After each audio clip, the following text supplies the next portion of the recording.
ஃபிரானோ செலெக் ஒரு குரோஷிய இசை ஆசிரியர், உலகின் அதிர்ஷ்டசாலி துரதிர்ஷ்டசாலி மனிதர் என்று அழைக்கப்பட்டார், ஏனெனில் அவரது வாழ்க்கை நம்ப முடியாத சம்பவங்களால் நிறைந்தது. 1929 இல் யூகோஸ்லாவியாவின் டுப்ரோவ்னிக்கில் பிறந்த செலெக் 2016 இல் 87 வயதில் காலமானார். ஆனால் அவரது வாழ்க்கை மரணத்துடன் பலமுறை மோதியது.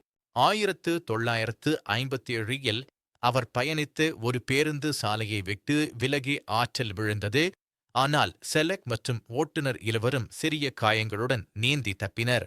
5 ஆண்டுகளுக்குப் பிறகு ஜனவரி 1962 இல் சரஜவோவிலிருந்து துப்ரமோவ்னிக்கிற்கு சென்ற ரயில் நிரெட்வா ஆற்றில் தடம் புரண்டது.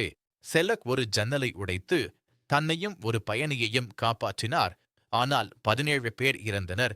அவருக்கு கை முறிவு மற்றும் ஹைப்போதெர்மியா ஏற்பட்டது. 1963 இல் செலக் தனது முதல் மற்றும் ஒரே விமான பயணத்தில் இருந்தார். அப்போது விமானத்தின் கதவு பழுதடைந்து அவர் வெளியே உறிஞ்சப்பட்டார். அவர் ஒரு வைக்கோல் போரில் விழுந்து உயிர் பிழைத்தார். ஆனால் விமானம் விபத்துக்குள்ளாகி 19 பேர் இறந்தனர். இருப்பினும் இந்த சம்பவம் சிலரால் கேள்விக்குள்ளாக்கப்பட்டது.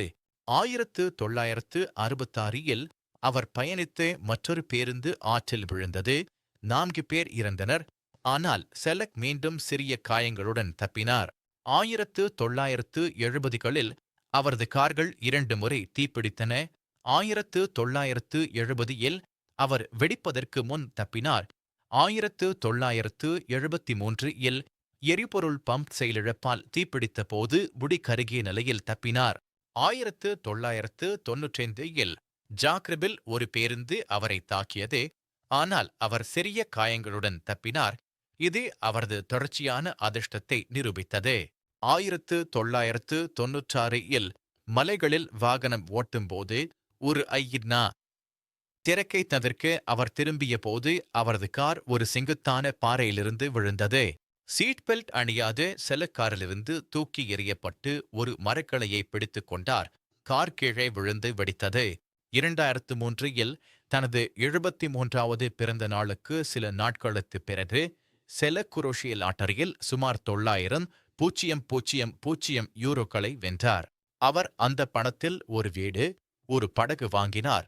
மேலும் 5வது முறையாக திருமணம் செய்து கொண்டார். இது அவரது வாழ்க்கையில் ஒரு புதிய அத்தியாயத்தை குறித்தது. இருப்பினும் 2010 இல் பணம் மகிழ்ச்சியை தரவில்லை என்று அவர் முடிவு செய்தார். மேலும் தனது செல்வத்தின் பெரும்பகுதியை குடும்பத்தினருக்கும் நண்பர்களுக்கும் கொடுத்தார். அவர் ஒரு இடுப்பு மாற்று அறுவை சிகிச்சைக்கும் தனது உயிர் பிழைத்ததற்கு கன்னி மேரிக்கு நன்றி தெரிவிக்க ஒரு தேவாலயம் கட்டவும் போதுமான பணத்தை மட்டும் வைத்துக் கொண்டார். செலக்கின் கதை கவர்ச்சியையும் சந்தேகத்தையும் சந்தித்தது. சில விவரங்கள் சரிபார்க்கப்படவில்லை, குறிப்பாக விமான விபத்து பற்றிய முரண்பாடுகள்.